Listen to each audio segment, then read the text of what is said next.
Hoy vamos a reunirnos con José Tomás Sánchez y con José Fernando Duarte para hablar en relación a un fenómeno que se ha dado recientemente en la Argentina, como es la presidencia de Milei y lo que ella representa. Si vamos a la historia de los últimos 50 años, tenemos oleadas como por ejemplo la llegada de la democracia en los 80, la irrupción de candidaturas novedosas devenidas del empresariado, como Collor de Mello en Brasil, como Fujimori en Perú, como Guasmosi en Paraguay. Posteriormente tendremos la irrupción del socialismo del siglo XXI como una oleada también regional. Pero más tarde se da este fenómeno que se individualiza en figuras como Bolsonaro, como Bukele, como Trump y ahora como Milei. Discursos generalmente populistas, acciones neoliberales. ¿Cómo se llama este proceso? ¿Cuál es el nombre que tiene esta nueva tendencia? De eso hablamos en esta edición de Expreso.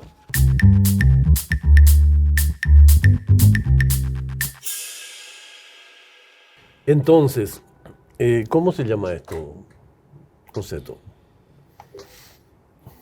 Y me parece que es parte del torbellino de cambios que muchos están llamando populismo nuevo, que se está dando no solamente en Argentina, sino en varias regiones de nuestro planeta, ¿verdad?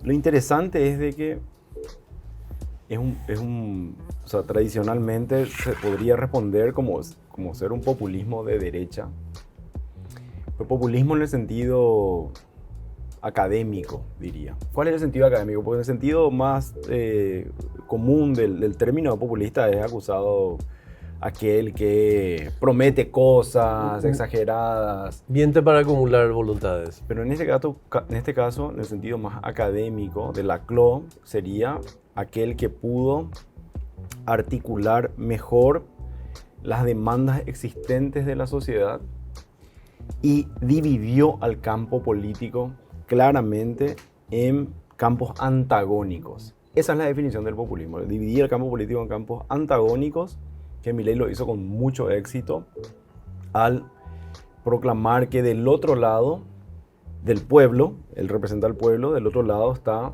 la casta.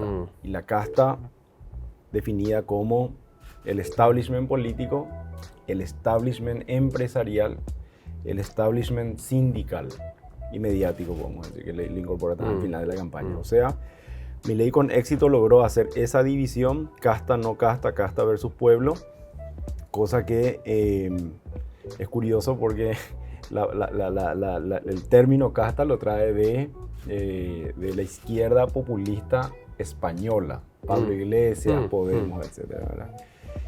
Y digamos, con ese torbellino en el que logra hacer esta división del campo político, supera la división que planteaba, por ejemplo, Juntos por el Cambio, que era simplemente kirchnerismo, anti-kirchnerismo. Milei, en cambio, dice, no, ustedes también son la casta de alguna manera, y englobó a todos y, digamos, irrumpió desde esa división del campo político. Yo creo que le agregaría a la exposición de mi colega y mi tocayo Joseto, que Argentina, más allá del contexto internacional, que es muy importante reponer un poco, como lo menciona Joseto, desde la salida por lo menos del Brexit en adelante, pasando por la victoria de Trump, Bolsonaro y el fortalecimiento de ciertas experiencias populares de derecha en Europa, Marine Le Pen en Hungría, tenemos a Orbán, tenemos en Polonia la experiencia de Ley y Justicia, tenemos a Giorgia Meloni en Italia. En Argentina siempre las cuestiones, como dice Pablo Semán en su reciente libro sobre Milei, se viven con un nivel de intensidad comparativamente en la región más alto. La dictadura, el proceso militar de la organización militar, que fue la dictadura de Videla y Viola, tuvo un nivel inusitado en la represión, si tomamos en términos comparativos, desapariciones, muerte, represión, desestructuración del Estado, cierre de las instituciones políticas. Del mismo modo, la experiencia de Carlos Menem en materia de privatizaciones, implantación de un programa neoliberal fue también intenso.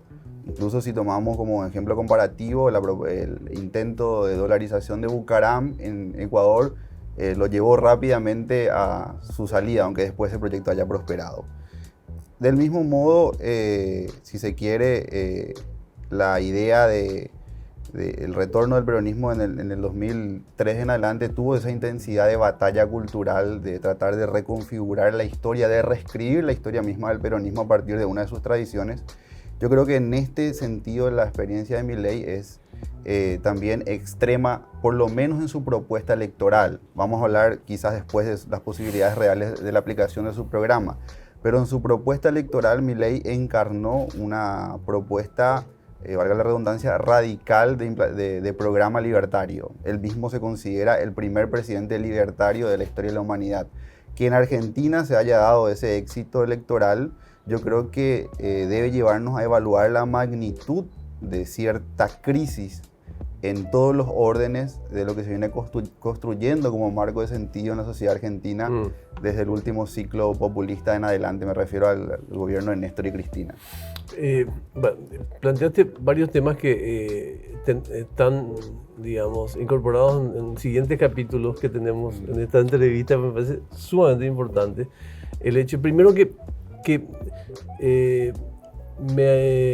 nos aportes también tu mirada sobre esa caracterización al respecto del populismo, de qué hablamos cuando hablamos de populismo hoy en día.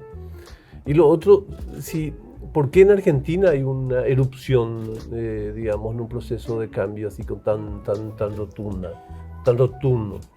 Retomo un poco el autor que menciona Joseto, Ernesto Laclau. Ernesto Laclau, yo recuerdo, yo era estudiante de sociología en los años 2003, 2004, 2005 y era un autor de referencia en ese momento de la sociedad argentina. Especialmente a partir del 2007 entra en la famosa grieta que todos conocemos, ¿verdad? Porque se da la crisis con el campo, la ley 125 creo era.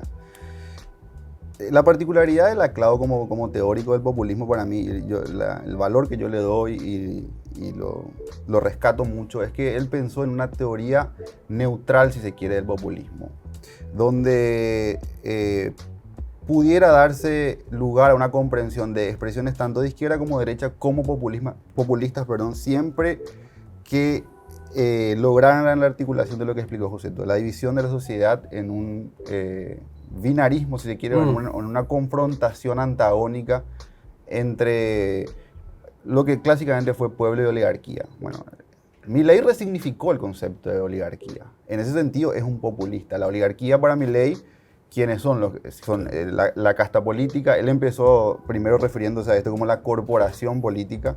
Después fue ampliándolo, ¿verdad? También el sector empresarial que vive de los contratos públicos, que es sumamente dependiente de la obra pública, que es una de sus primeras medidas también en este marco de ajustes, eliminar la obra pública, la pauta publicitaria también eliminada como una de sus primeras medidas. La fuerza sindical, obviamente, que es una columna vertebral de la sociedad argentina. Entonces hay una redefinición y una reestructuración del espacio en dos, ¿verdad? Igual, te interrumpo para que Joseto también, digamos, se incorpore a este punto en particular, pero esa ha sido una incorporación cultural del pueblo argentino, porque los tiempos fueron velocísimos, o sencillamente ha sido una cuestión de impacto del discurso. No, ambas cosas, ¿verdad? Pero cultura en el sentido del cotidiano de la gente, del drama que vive Argentina, del drama estructural que vive Argentina también, ¿verdad? No, porque José rescataba la intensidad secuencial de Argentina en lo político, pero bueno, pues también la intensidad de la crisis económica que tiene, hiperinflaciones. Previo a la llegada de Menem en el 2001, donde llegan a tener 5 presidentes en 2 años. Digamos, las preferencias por cambio, o sea, no todo ha sido radical también, ¿verdad? En el 2015 hay el cambio hacia Macri, fracasa, vuelve el cambio hacia Alberto Fernández, fracasa, y entonces redobla la apuesta la gente, ¿verdad? Yo quería decir nomás también lo que decía José, lo de la teoría esta del populismo, que es muy interesante, porque también es una discusión solapada, no sé qué tan explícita, contra el cierto marxismo, ¿verdad? Que esperaba que lo popular sea siempre representado por la clase obrera y por los partidos representantes de la clase obrera. Y solamente para que sigas hablando de eso. ¿Eso representa un cambio ahora o fue un error de cálculo de siempre? ¿En qué sentido? Y a eso que mencionabas, que el marxismo tenía como presupuesto que el campo natural del desarrollo de este proceso eran los sectores... No, y yo creo que ahí José puede ampliar seguramente más que yo en esto, pero lo que yo entiendo es que lo que dice Laclau es no está predefinido lo que va a representar al pueblo. El pueblo es una construcción que lo vamos a hacer, puede ser contra la casta...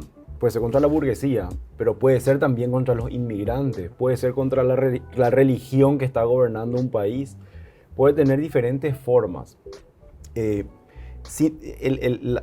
La forma que va a tener está condicionada sin duda por la heterogeneidad social, es decir, qué está sucediendo en la estructura económica y social de un país, pero está condicionado, pero no determina, ¿verdad? Entonces, Donald Trump, su discurso era el pueblo americano es el pueblo, digamos, de los estados del centro, el pueblo industrial, el trabajador.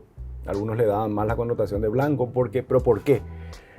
Yo no sé si él es racista como muchos dijeron, pero sin duda él racializa la política, es decir, el enemigo, el establishment son todos los migrantes, o el enemigo del pueblo americano son los que entran al país y hacen lo que quieren con el país, y aquellos que lo defienden desde las costas americanas, ¿verdad? Nueva York y California. Entonces, ahí tiene el populismo adquiere otra forma política.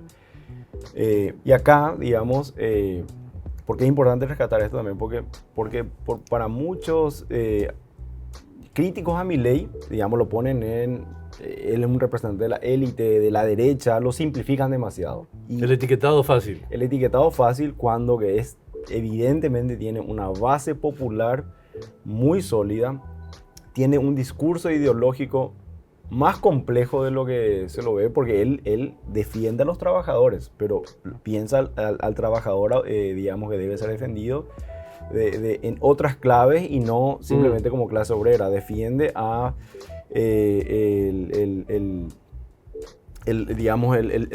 pueblo argentino, entendido también como aquel que está siendo excluido y perjudicado por el Estado. Piensa en los empresarios como los benefactores de la sociedad, pero los diferencia claramente de los beneficiarios que se benefician del Estado. Entonces, sin prejuicio que sigan hablando sobre esto mismo, nada más me echando una expresión, ¿no pasó que a la política le salió un Milei, que a la política le salió un Trump, que a la política le salió un Bolsonaro?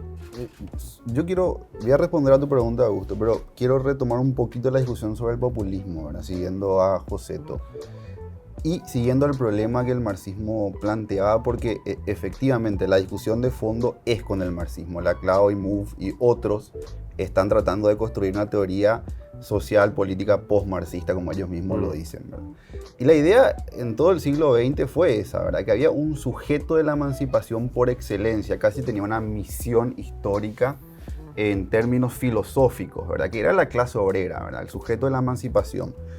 Resulta que la dinámica misma del capitalismo y sus crisis en el siglo XX llevaron a una desarticulación de la homogeneidad de ese colectivo social y a la proliferación de nuevas identidades. Entonces, toda la idea de subalternidad y de lucha contrahegemónica en clave gramsciana se tuvo que repensar desde una necesidad de darle más peso a la articulación política y confiar menos en las determinaciones estructurales de la economía o de la sociedad.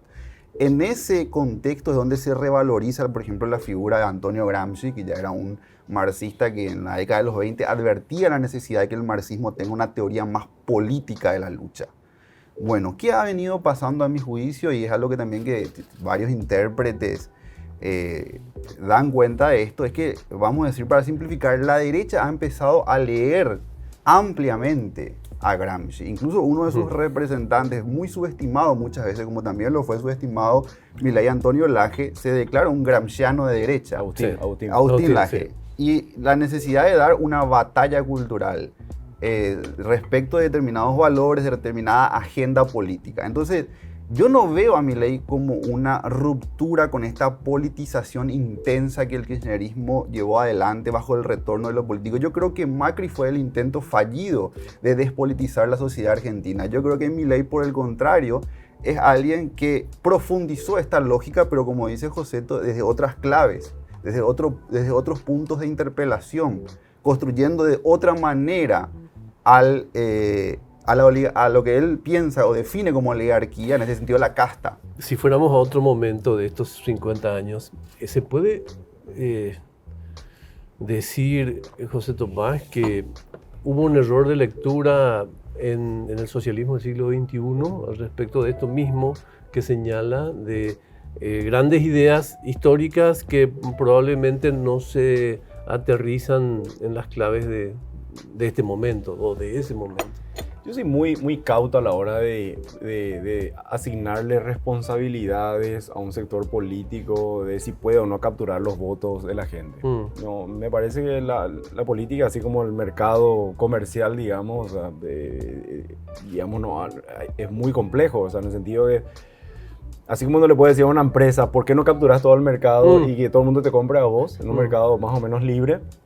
En la política sucede lo mismo. Ahora, y los tiempos cambian, ¿verdad? Vos habías dicho que, bueno, en los 90 teníamos como un aire más liberal, ¿no? Después se vino el aire más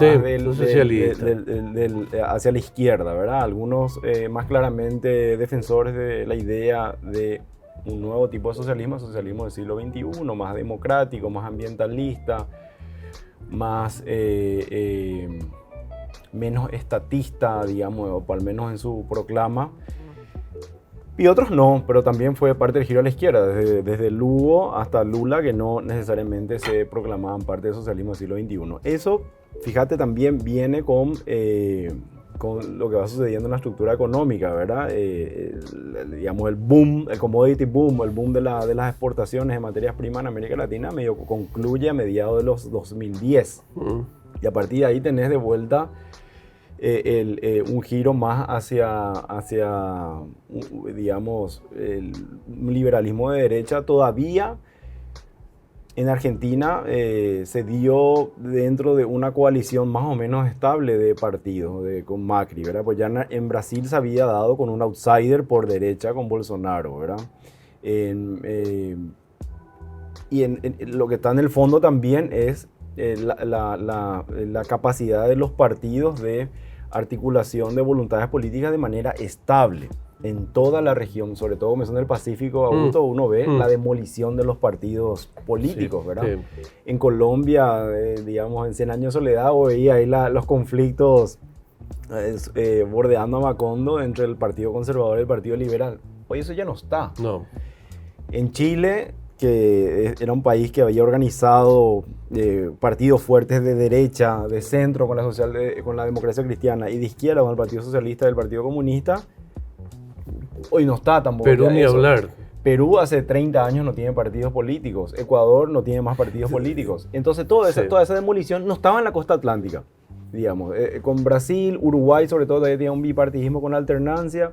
Y Argentina que tenía, digamos, Juntos por el Cambio y el kirchnerismo como un sector del peronismo más estable, ¿verdad? Milei representa que ese colapso de los partidos llegó al Atlántico, digamos, ¿verdad? Que ya se había visto en una parte en Brasil con la caída del del partido de Fernando Henrique Cardoso. Sí. Y con el montaje o sea, que Bolsonaro se monta sobre esa crisis del PSDB, ¿verdad? Y bueno, son elementos nomás para decir que no se le puede asignar tanta responsabilidad política a partidos. Igual, probablemente el sentido, y no bien explicado, de la consulta, tenía que ver con esto de concluir si este olor a reclamo que existe en la puridad de los partidos políticos respecto de estas irrupciones ¿Es justo o es un berrinche de gente que llora sobre leche derramada, digamos, ¿no? De gente que de pronto, aunque pensara bien, no supo construir praxis de gestión que sostuvieran esas ideas en vigentes, digamos, ¿no? Mira, la categoría también de socialismo del siglo XXI es complicada, siempre me pareció a mí complicada, ¿verdad? Por la heterogeneidad de los procesos que agrupa, ¿verdad? También en ese sentido me parece que debemos mirar con cierta atención las particularidades que tiene esta experiencia de Milei en Argentina, ¿verdad? Como explica Joseto, veremos si realmente en Argentina hay la llegada de esta ola de disrupción o de crisis de los partidos del Pacífico, o esto va a representar más continuidades con la historia reciente de la participación política, la forma de organizarse políticamente, la forma de representar determinadas demandas sociales en Argentina, ¿verdad? La articulación social en la Argentina no pasa solamente por los partidos políticos, la historia del sindicalismo es muy fuerte. Una de las cuestiones centrales, por ejemplo, en el antecedente inmediato de Milei, en el que Milei abreva y elogia, que es Carlos Menem, sus reformas, por ejemplo, no se pueden entender sin el papel que jugó el sindicalismo peronista, la CGT. Menem, entre las concesiones que hizo, una de las más importantes, fue preservar al sindicalismo, el sindicato único por rama y el control de las obras sociales, ¿verdad? Que es la columna vertebral del sindicalismo argentino. Lo cual está lleno de paradojas. Claro, y que fue quizás la condición de posibilidad para avanzar sobre esas reformas, la capacidad de contener socialmente, ¿verdad?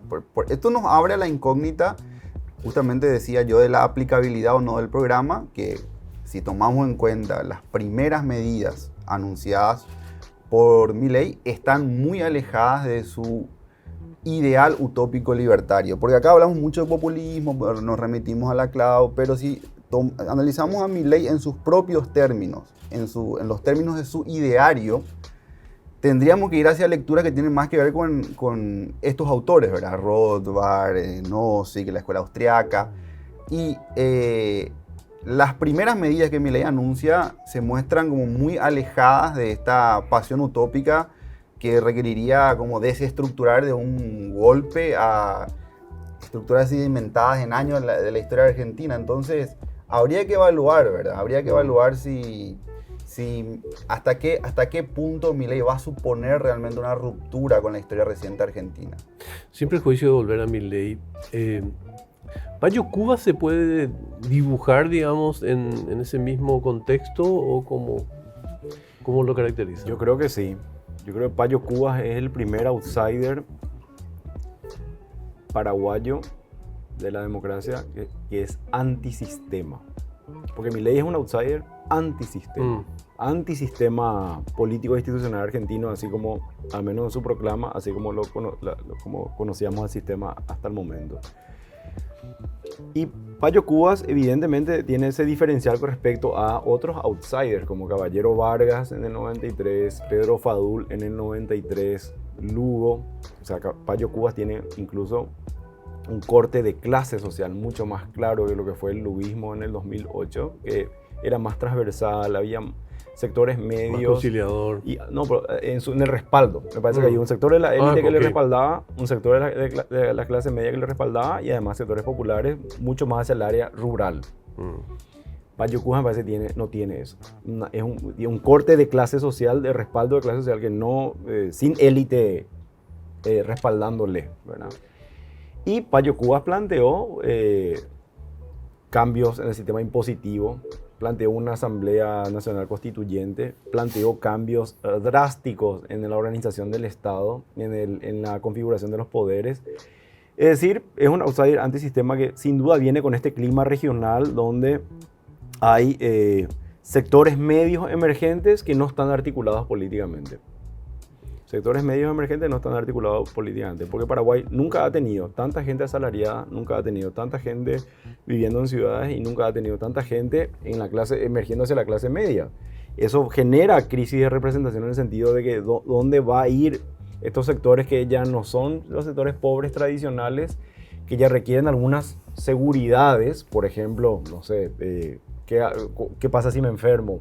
¿Cómo, por qué me tengo que estar transportando hasta mi trabajo y perdiendo 4 horas de mi día en esto? Estos sectores que son emergentes y son amplios son los que están buscando un tipo de representación política nueva en Paraguay, y al no encontrar desde el Estado respuestas, la CLO diría, se van a estar las demandas ahí en el aire y va a venir alguien a articular. En este caso fue Payo, y me parece que, pero fíjate, a diferencia de Milei, también quizá por la diferencia de la crisis argentina pre-Milei es mucho más grave de la crisis acá en Paraguay pre-Payo.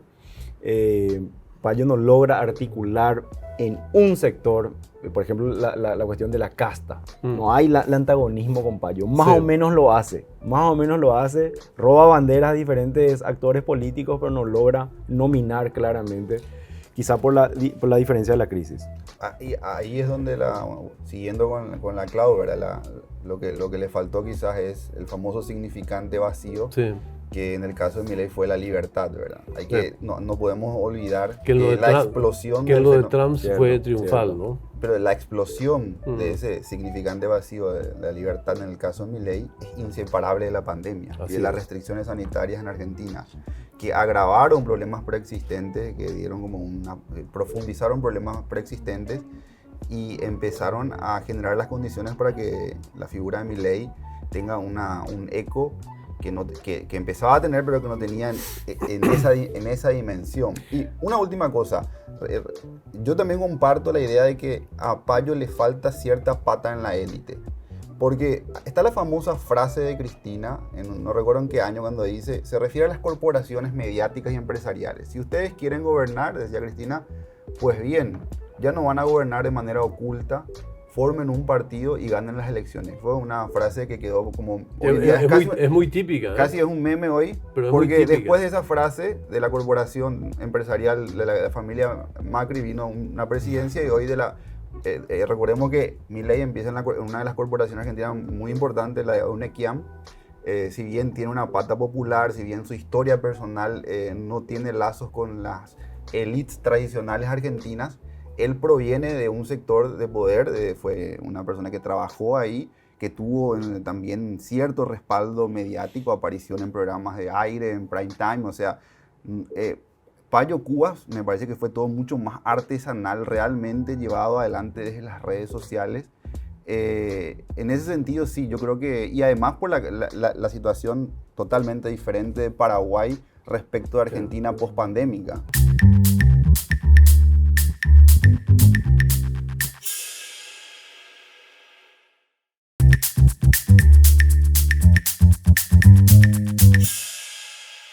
Además, no existía un concepto así de estructura, de comando, de comunidad totalmente pensante, digamos, ¿sí?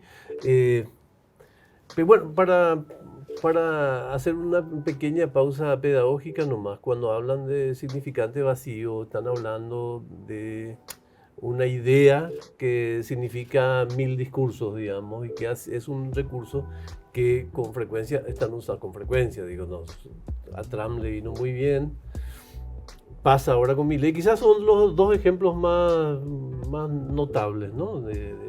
de uso de significante. Ahora quiero ir al otro lado, al tema de los partidos políticos. Y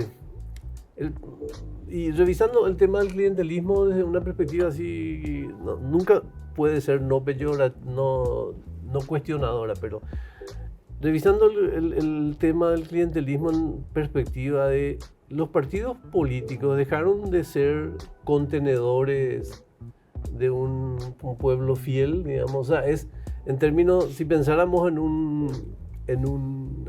una granja, estas experiencias están cortando los cercos de esas granjas y dejan de tener el control sobre sus comunidades, ¿o qué pasa? Como es ahora. Yo creo que nosotros con José compartimos. Pero esto tiene mucho que ver con lo que acabas de decir de Cristina, ¿eh? Cuando Cristina, no solamente para abonar la pregunta, cuando Cristina dicen, si ustedes quieren pelear, métanse en un partido político, eso no pasa solamente con Cristina, pasa en todos los países donde aparecieron estas experiencias y no le daban la importancia que finalmente tendrían. Yo creo que cierta ciencia política en la que no está escrito José, obviamente, ¿verdad? Cree que la categoría de clientelismo es una variable, como siempre digo, omniexplicativa, que da cuenta de la razón de ser, de legitimidad, de eficacia de todos los grandes partidos de masas. Desde ahí se explica todo, es como una gran astucia de la razón electoral que todo lo da cuenta. A mí me parece que el caso de Milei, ¿verdad?, es como mínimo una problematización de esa manera de concebir los procesos electorales, ¿verdad? Milei derrota a un partido que tiene una inserción territorial como ningún otro. Y también derrota al siguiente partido que ha construido una coalición importante con la Unión Cívica Radical, que tiene también una inserción territorial muy importante. Es más, en la segunda vuelta, aún con el apoyo de Macri, la UCR no apoyó a Milei, que es un partido que tiene gobernaciones, intendencias. Creo que pasa lo mismo en Paraguay en cierto modo, ¿verdad? No se puede explicar las recientes victorias del Partido Colorado solo desde esa clave.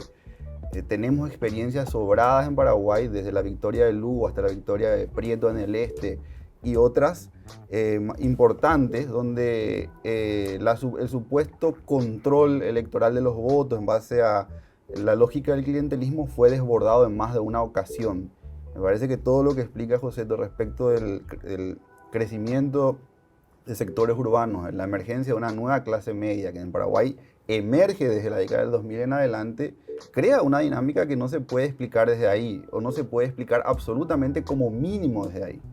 ¿Qué es lo que tiene más importancia entonces para que se produzca un hecho de cambio? O sea, el proceso, lo que llamamos hartazgo en el caso de Argentina, por el tema de la economía y compañía, sencillamente una idea brillante, y concomitantemente a esto, cuando no podemos atribuir a Milei entonces el haberse aprovechado de un proceso de despolitización. Él no representa la despolitización señalada, ¿no?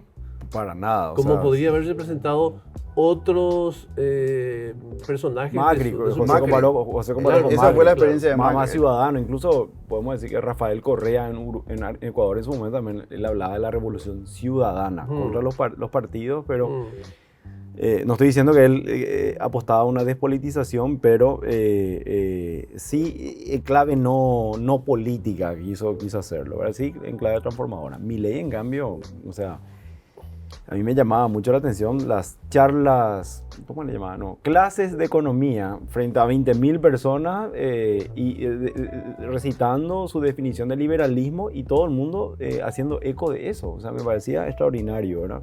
Bueno, en cuanto a que Argentina hay un nivel de debate que no se ve en otros países también.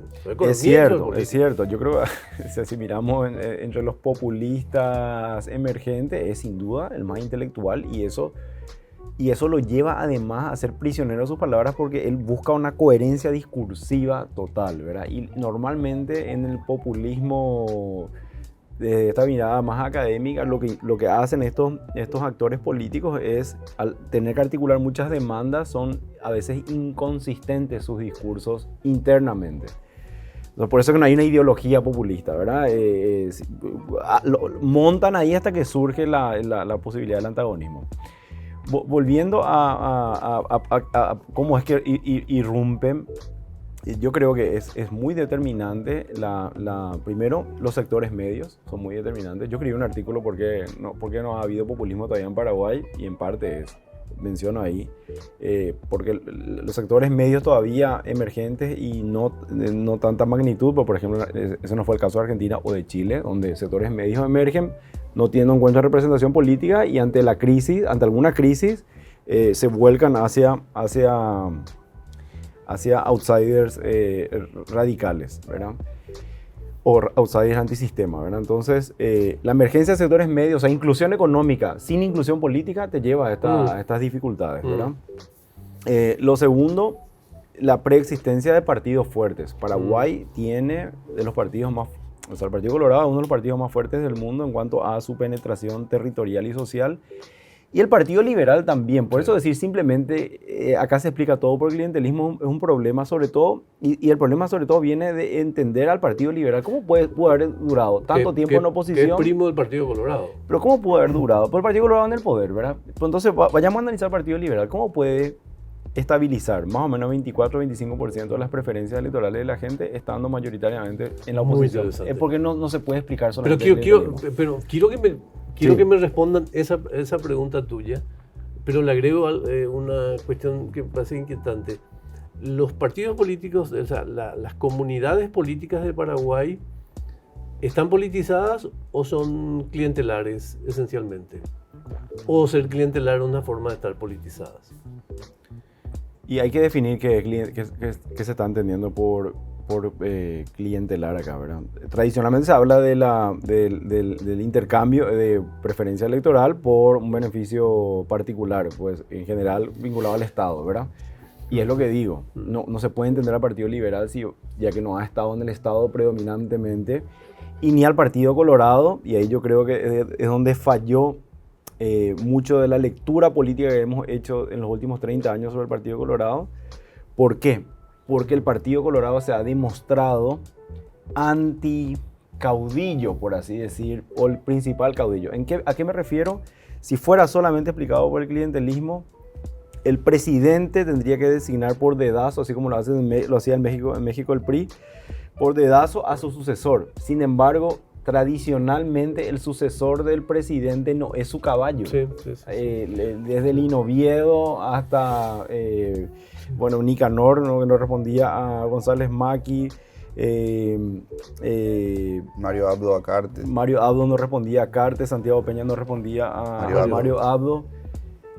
Entonces, no se puede explicar eso por el clientelismo. ¿Cómo explicas eso por el clientelismo? Absolutamente. Ahora, solamente para precisar, porque hay palabras que cayeron en la devaluación peyorativa. Cuando hablamos de politización, no estamos hablando de una cuestión peyorativa precisamente, sino de la capacidad que tienen las comunidades políticas de debatir su pertenencia a la política, ¿verdad? Sí, de entrar en un nivel de discusión casi existencial para mí sobre ciertas palabras, sobre lo que significan ciertas cosas. Y en Argentina yo creo que ellos lo describen muy bien con ese término de la grieta, ¿verdad? Es muy común en Argentina, yo tengo muchos amigos allá porque estudié y viví allá, conocer gente que deja incluso de hablarse, de compartir amistades por cuestiones o por razones políticas, ¿verdad? De diferencias ideológicas. A mí me parece que lo que impide que esas dinámicas se den en Paraguay es que nosotros, a diferencia de Argentina, aunque muchos no lo consideren, hemos construido ciertos consensos en las últimas décadas. Yo creo que desde el 2003 en adelante hay cierta continuidad en el aspecto, vamos a decir, formalmente programático de todas las fuerzas políticas en pugna. Y quizás en ese sentido sí Payo Cubas es verdaderamente el contendor de esos consensos, ¿verdad? También hay consensos que vienen de más atrás, la Constitución del 92, ¿verdad? O sea, una de las respuestas, perdón que incluya una opinión, pero una de las respuestas a lo que mencionabas de la dualidad con el Partido Colorado, Partido Liberal, se basa en el poder que le dio la Constitución a que formen parte ambos de la burocracia, por ejemplo. ¿Verdad? Sí. Jueces liberales, burócratas del sector ejecutivo liberales, en fin, Tribunal Superior de Justicia Electoral. Totalmente, la Constitución del 92 es la arquitectura en la que se va a dar todo el proceso político subsiguiente, es como la codificación también que va a explicar muchas dinámicas que están bastante bien estudiadas entre oficialismo, gobierno y oposición. También desde ahí podemos leer las nuevas reglas de juego en las que asienta su legitimidad y su institucionalidad el Partido Colorado. Pero yo creo que en ese sentido sigue siendo un consenso que no ha sido puesto en tela de juicio con radicalidad. José es especialista, tiene una tesis sobre procesos constituyentes.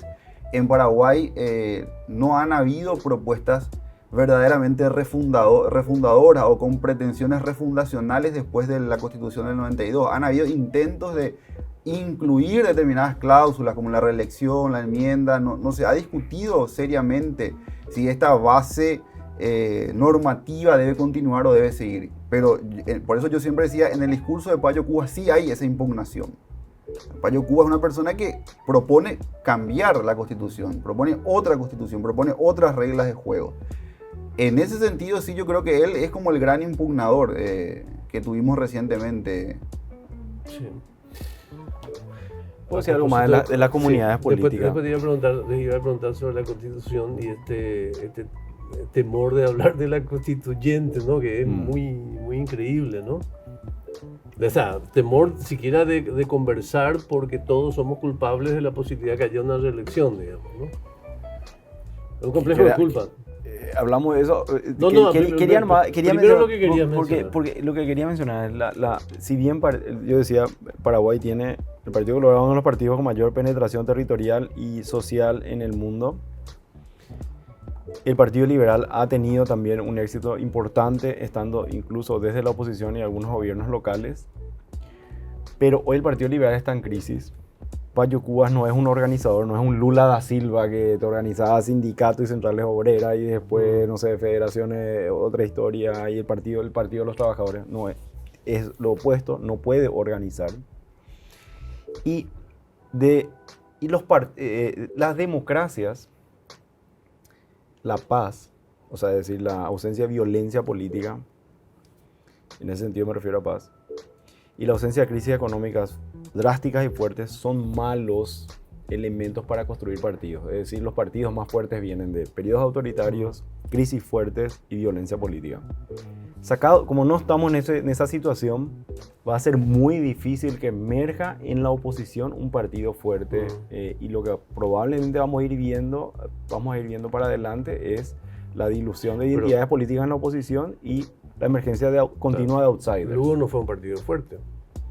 Lugo en gran parte es la articulación del Partido Liberal junto con sectores progresistas que están organizados en movimientos sociales, una dirigencia relativamente estable, porque esa dirigencia de izquierda que apoya a Lugo es la que viene de los 80 en el MDP, en el último tramo de la lucha contra la dictadura. Pero Payo ya no es nada de esto. No hay dirigencia con trayectoria política partidaria en el payismo. Y lo que vamos a ir viendo para adelante, más allá de que Payo siga o no, es probablemente ante la crisis liberal, los dos principales liderazgos del partido en los últimos 20 años están medio out de la política. Lo que vamos a ir viendo es probablemente un partido dominante establecido y el resto outsiders compitiéndose constantemente. Yo creo que no puede, la interrogante ante este diagnóstico es casi Paraguay como en espejo, pero inverso a la Argentina, ¿verdad? Una experiencia que si en Argentina la victoria de Milei representa una cristalización de un proceso largo de impugnación, ¿verdad? Que viene como mínimo desde la crisis del 2001, ¿verdad? Donde han habido diferentes experimentos, la propuesta liberal, ultraliberal, neoliberal, como quieran llamarlo, se replegó, pero fue dando avances progresivos hasta llegar a la victoria de Milei. En Paraguay, a pesar de que tuvimos crisis recientes, como la pandemia, la más importante quizás, otras crisis climáticas, se ve un fortalecimiento y un afianzamiento político sin precedentes del Partido Colorado. En materia de mayorías legislativas, en cantidad de gobernaciones, en concejalías departamentales.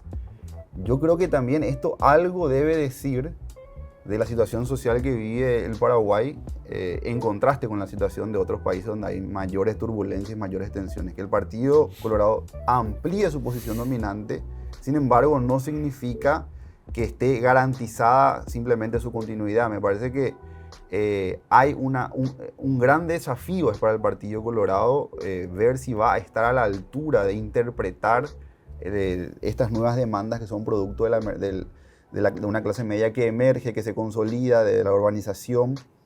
Es un gran desafío, ¿verdad? Es un gran desafío si esta mayoría legislativa que tienen hoy va a actuar como un agilizador, como un intérprete correcto de la temperatura social, si va a apuntalar o no a este gobierno y si va a ser la llave y la clave de una nueva victoria electoral en el 28. Yo creo que son cuestiones que están abiertas.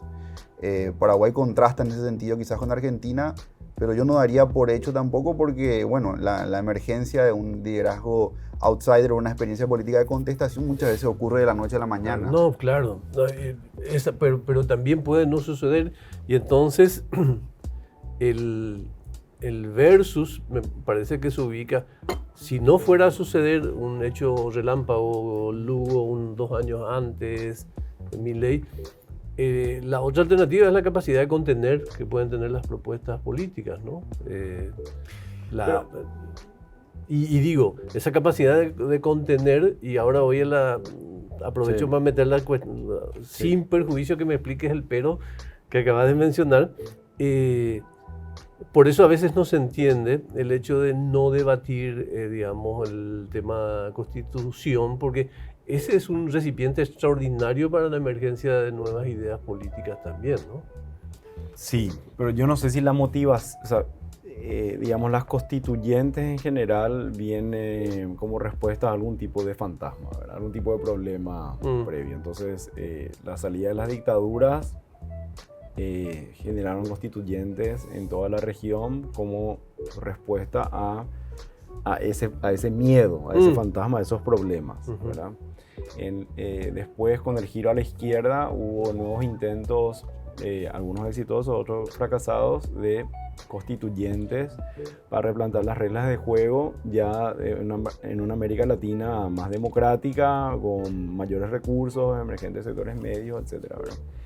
Aquí no hay esa discusión porque no hay la crisis previa. ¿Dónde está la crisis previa que nos lleva a plantearnos nuevas reglas de juego refundacionales? No toda constituyente tiene que ser refundacional. Por ejemplo, la Argentina del 94 no es una constituyente refundacional. Ahí fue una negociación entre el menemismo o Menem y el peronismo con la UCR, la reelección a cambio de algunas modificaciones institucionales para restarle poder al Poder Ejecutivo. Creo que no tuvieron éxito ahí los de Alfonsín y UCR, pero digamos no era refundacional. Puede ser que haya una constituyente acá para cambiar reglas de juego no refundacionales. Es decir, o sea, no vendería. Si lo que queremos es introducir la segunda vuelta electoral o la reelección, no vendería esto como una idea o no igualaría esto como una idea de hablemos de lo que quiere el país, porque no estamos ahora en una crisis existencial sobre el país. Y la victoria de Milei inspiró a sectores de la oposición a decir, a la pucha, si fueran las reglas de juego de Paraguay, Massa hubiera sido presidente. Ergo, la única chance que tiene la oposición, o la mejor chance que tiene la oposición de ganar al Partido Colorado, tiene que ser con la introducción de la segunda vuelta electoral que Paraguay tuvo en el 90. Aprobado por ley, pero no implementado jamás por la Constitución del 92, ¿verdad? Que donde se retiró eso, previo al susto de la victoria de Carlos Filizona en Asunción, ¿verdad? El susto para el Partido Colorado, digo. Entonces, la victoria de Milei lleva a sectores de la oposición a pensar, acá tenemos que introducir la segunda vuelta electoral y negociar con el Partido Colorado. Probablemente te vamos a dar la reelección a cambio de estas reglas de juego electorales, más bien, no refundacionales. Cuando decía, discúlpame, eso, romper el cuadrado, digamos, me parece que es una alternativa para la oposición, ¿no? O sea, si el proyecto es inercial, o sea, vamos a organizarnos para las elecciones, tenés un problema ahí, que el Partido Colorado siempre te va a ganar en su capacidad de contención, porque está allí, porque es potente, porque está en todo el país. Sí, tiene estabilizado un piso alto, ¿verdad? Exactamente. De 40 o 48% de los votos. Mi mirada es que si no se instalan otros incidentes, aparte del proceso electoral, incidentes, digo, en términos institucionales, ¿verdad? De constituyente, cambios entonces, no veo, más aún con el diagnóstico que acabas de hacer con mucha certeza, al respecto que no va a haber nomás luego un partido más grande que el Partido Colorado y el Partido Liberal para las próximas elecciones, ¿no? Además, si solo fuera por una cuestión de si la reforma electoral fuera del camino, yo creo que de la oposición, no estaríamos ya en esta situación en la que estamos, yo creo. ¿Por qué? Porque uno de los caballitos de batalla, por lo menos de una parte de la oposición, y que se volvió, la aprobación de la ley fue unánime, creo, fue el desbloqueo. O sea, esta idea de que con determinadas reformas electorales, con determinadas modificación de cláusulas electorales, le vamos a derrotar al Partido Colorado o le vamos a quitar poder. Bueno, se reveló a la larga una subestimación y una incomprensión muy grande, que fue advertida incluso, ¿verdad? Por politólogos, por estudios comparados, fue advertida. Y en gran medida la situación en la que hoy se encuentra la composición del Congreso tiene que ver con este cambio en esa regla, ¿verdad? Aún así, yo creo que el Partido Colorado hoy está en una posición de poder que no tuvo en otros periodos si quisiera impulsar una constituyente, por lo menos en términos aritméticos. Me parece que hay una posición mucho más afianzada en ese sentido. Dependerá de la voluntad política real que haya en instalar esta agenda, si es realmente el interés o no, ¿verdad? Tampoco es tarea sencilla, porque uno de los efectos del desbloqueo, esto José te puede explicar mejor, es de alguna manera debilitar el sentido de pertenencia movimentista y la coordinación de mayorías por la individualización que tienen los actores respecto de sus votos preferenciales, respecto de sus electores directos, ¿verdad? Me manifiestan que tenemos 5 minutos, no quiero editar en ningún tramo todo lo que hablamos hasta ahora, pero entonces, dicho sea de paso, el tema del desbloqueo dejó un tendal de ruinas económicas en la clase dirigente que va a derivar posteriormente en incentivos a la tentación de la corrupción en algún momento. El voto directo, ¿cómo incidió eso en nuestra vida? ¿Y hay otra vida inteligente aparte del voto directo, te parece? El voto preferente, decís, el desbloqueo. Yo creo que la incidencia inmediata... No, hablo mucho más allá en el tiempo, a instalarme en el debate sobre el voto directo versus otras formas de construir las internas, convenciones y compañía. En el aire podemos pensar cosas, pero en concreto, una vez pasado el desbloqueo, aprobado el desbloqueo, ya no, el que se benefició de esto no va a ir atrás, sí, ¿verdad? Aunque existen muchos políticos hoy, pues, digamos, quebrados económicamente, como decir, porque el costo de las campañas... Sí, es altísimo. Yo creo que es un dato peligroso. Quizá estos políticos estarían de acuerdo con eliminar el desbloqueo en una de las dos instancias, o en la interna o en las generales, porque efectivamente todos mencionan que les costó mucho la... ¿Cómo hago para administrar 4 minutos y volver a preguntarles cómo se llama entonces? Y eso que pasó, ¿será una constante? Un poco lo que respondías ya, ¿verdad? La búsqueda va a ser por ese lado para agujerear el corral de la política tradicional. Desde que emergió la televisión en los 70, televisión de masas en América Latina o en Estados Unidos un poquito antes, en los 50, 60, se escribieron muchos libros proclamando el fin de los partidos políticos. Y no han concluido, partidos políticos, digo, estables, ¿verdad?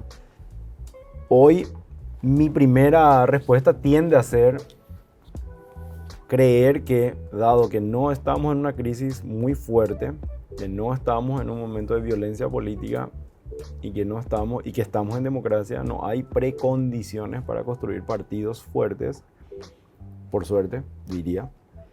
Pero el desafío es, para la gobernabilidad y para la articulación de voluntades políticas, cómo hacer si no tenés partidos, ¿verdad? Entonces, en Argentina, volviendo a Argentina, porque la pregunta se originaba desde ahí, me parece que estas variables cambiaron un poco y podría ser, dependiendo de cómo se sale de cómo se vive esta crisis y cómo se sale de ella, podría ser que se articule un mileísmo tomando prestado o incorporando a sectores del peronismo no kirchnerista. Podría ser que el kirchnerismo se fortalezca también como oposición a Milei, la UCR puede ser que se fragmente o migre hacia uno de los dos bandos. Puede ser que ahí surjan nuevas, o sea, coaliciones fortalecidas para adelante. Acá en Paraguay lo que no veo condiciones ahora mismo de emergencia de partidos fuertes fuera del Partido Colorado y hay que ver qué pasa con el Partido Liberal. Don José Fernando. Yo creo que la pandemia también instaló una nueva temporalidad respecto de las expectativas de la gente y también esta es una clave en la que debemos interpretar el fracaso casi sistemático de los partidos de gobierno en la región, a excepción del Partido Colorado. No sé si la sociedad argentina va a tener paciencia y va a esperar la luz después del túnel con Milei. Ahora, yo no le subestimo a Milei después de todo lo que logró. Yo creo que es resultado de una batalla cultural de larga duración. Y también creo que Milei ya demostró cierto pragmatismo a pesar de su dogmatismo confeso. Hay un libro que se llama El Loco, de Juan González, un periodista que tiene datos muy interesantes, pero la sensación que a mí me dejó ese libro es que él es cualquier cosa menos un loco en política.